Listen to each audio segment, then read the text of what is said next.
Let's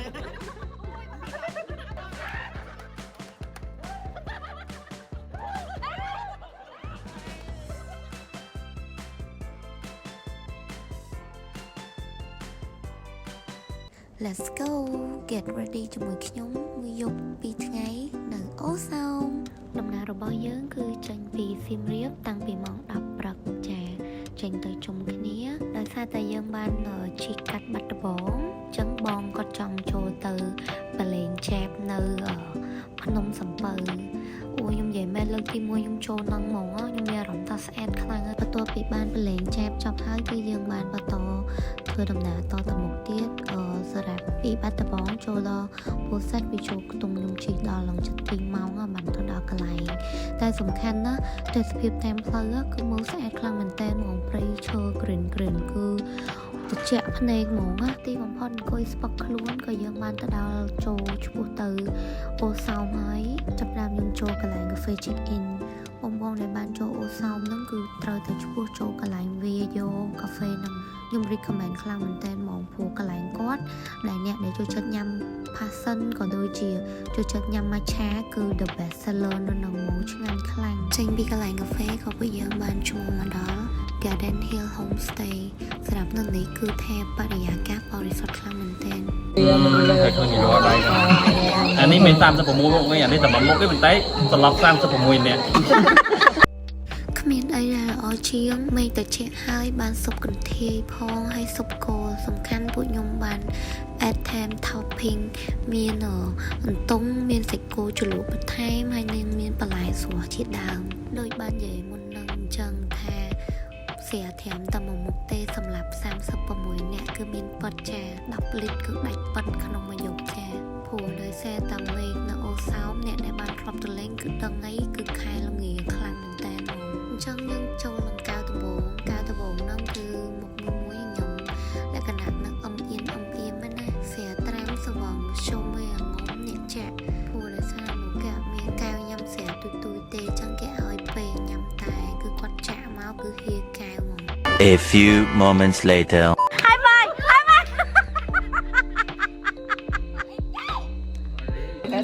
được bò mới ra nhưng mà chưa đi thử chơi không phải bạ bỏng đấyខ្ញុំបើកសលេងហ្នឹងក៏អ្នកទាំងអស់គ្នាដឹងថាចាប់ដើមជ្រាបហើយទៅពាក់ហ្នឹងគឺមិនមែនជ្រាបធម្មតាណាគឺជ្រាបខ្លាំងមែនតើហ្មងជ្រាបទាំងអ្នកចាក់ហើយអ្នកផឹកបន្តមកចូលព្រឹកថ្ងៃទី2គឺខ្ញុំ review កន្លែងខ្ញុំគេសម្រាប់កន្លែងខ្ញុំគេនេះគឺស្អាតខ្លាំងមែនតើ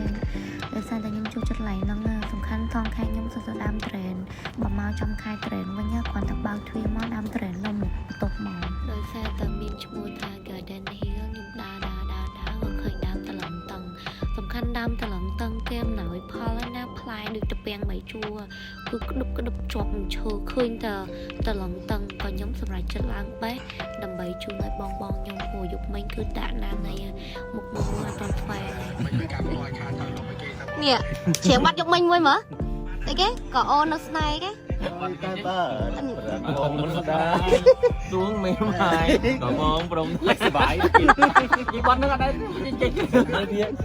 ចាបត់ប្រចាំតកោបត់សុំហើយណាងុំឃើញពេងតែមិញទៀតអើយលោកហើយអ្នកចាក់តដែរទៀតគ្រាន់តែឃើញនឹងនឹកឃើញទស្សនភាពយប់មិញហ្មងគឺពេងតែពីឃាតណាទាំងអស់គ្នាបន្ទាប់ពីយើងបានញ៉ាំអាហារពេលព្រឹកហើយគឺបានឆ្ពោះទៅកាន់ទឹកជ្រោះព្រោះពួកខ្ញុំនឹងកម្រងទៅលេងទឹកជ្រោះហើយបានចេញពីអូសោមសំខាន់នៅតាមផ្លូវហ្នឹងគឺខ្ញុំមកហ៊ានទម្លាក់កាមេរ៉ាណាដោយសារតែតាមផ្លូវអូសោមហ្នឹងគឺថាស្អាតខ្លាំងមែនតើហ្មងសម្រាប់ទេសភាពព្រៃភ្នំឈើពណ៌បៃតងគឺថាត្រជាក់ភ្នែកខ្លាំងមែនតើហ្មងណា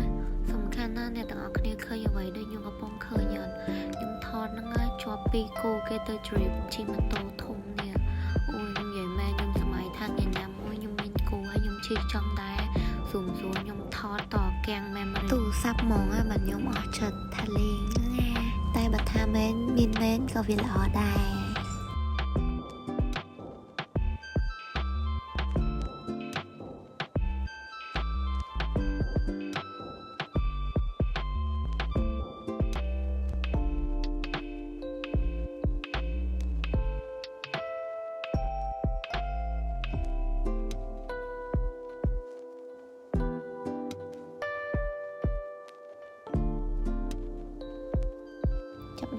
ដល់កន្លែងទឹកជ្រោះដែលគ្នាខ្ញុំចង់ងូតទឹកហើយមានមួយចំណុចដែលខ្ញុំចង់សុំអ្នកទាំងអស់គ្នាពេលដែលមកកន្លែងនឹងដើរលេងគឺជួយ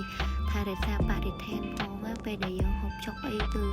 ជួយប្រមូលសម្រាមឲ្យទុកក្នុងថង់ឲ្យបោះចោលនឹងសម្រាមផងដោយសារតែកន្លែងនោះខ្ញុំឃើញថាស្អាតប៉ុន្តែអនាម័យវិញគឺសម្រាមអត់មានធុងសម្រាមទេអ្នកទាំងអស់គ្នាឃើញសិតតែកំប៉ុងឲ្យថង់ដែលញ៉ាំសល់ហ្នឹងគឺបោះចោលនៅគៀនដើមឈើហ្នឹងហ្មងហើយចំណុចទី2ដែលបងប្អូនដែលបានមកលេងកន្លែងហ្នឹងប្រុងប្រយ័ត្នផងដោយសារតែកន្លែងញ៉ាំមួយទឹកហ្នឹងគឺវាល្អិលខ្លាំងហើយអញ្ចឹងបងដែលដើរលេងជាមួយជួបជុំគ្រួសារដែលមានកូនទូចហ្នឹងជួយមើលកូនទូចផងណាព្រោះដោយសារតែថ្មគឺល្អិលតែក្មេងៗដើរទៅល្អិលទូឈឺណាអ្នកទាំងអស់គ្នា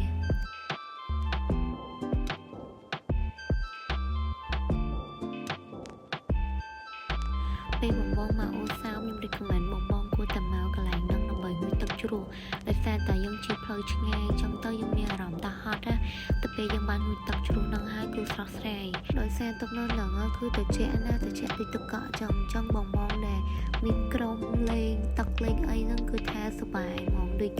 បងខ្ញុំគឺគាត់ relax ខ្លាំងមែនតើបងខ្ញុំ relax ហ្នឹងដោយសារតែនៅចំហាយសល់ជុំមិញហ្នឹងណាស្រា10លីត្រហ្នឹងគឺផ្ដាច់ហ្នឹងឥឡូវគឺស្វែងតាមទឹកជ្រោះអស់លីត្រដល់ពេលខ្ញុំសួរទៀតថាយកមិញនៅចាំអីទៀតអត់ពួកគាត់ថាអត់ចាំទេដោយសារតែទឹកជ្រោះហ្នឹងវាហូរទៅបាត់ការចងចាំអស់ហើយបងប្រុសខ្ញុំមកឃើញទឹកជ្រោះហ្នឹងហើយគឺហាយយកហ្មងហាយឲ្យស្វាងហើយណាមួយបរិយាកាសនៅនឹងគឺបរិសុទ្ធខ្លាំងមែនតើហ្មងហើយមេឃអាកាសធាតុវាត្រជាក់ហើយប៉ះទឹកត្រជាក់ទៀតពួកគាត់ជួយចិត្តត្រជាក់ខ្លាំងហ្មងអ្នកទាំងអស់គ្នា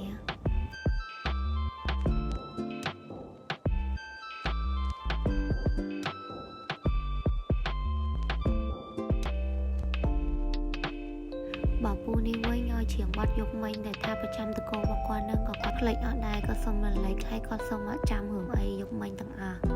បន្ទាប់ពីពួកខ្ញុំបានងូតទឹកជ្រោះហើយក៏ចេញដំណើរបន្តទៅចូលក្រុងវិញតែមិនភ្លេចនឹងថតទស្សនភាពទេព្រោះអត់ដឹងថាពេលណាបានត្រឡប់មកអូសោមវិញទៀតទេសម្រាប់អារម្មណ៍ខ្ញុំគឺខ្ញុំស្រឡាញ់អូសោមខ្លាំងណាស់ដោយសារតែខ្ញុំជួយចិត្តតិចហើយពេលដែលមកចាំខែចោះអាប់ពពកចោះទៀតគឺថាវាត្រជាក់ហើយវាស្អាតខ្លាំងមែនតើហើយចំខែត្រែនទៀតគឺអត់មានលេខដាក់ហ្មងណាចាំវីដេអូយើងក៏បានបញ្ចប់ដោយធំនឹងអរគុណអ្នកទាំងអស់គ្នាដែលបានអញ្ជើញទស្សនាមើលណាបើមានពេលទំនេរកុំភ្លេចពពកពូម៉ាក៏ក្រុមគ្រួសារមនុស្សជាទីស្រឡាញ់អញ្ជើញមកលេ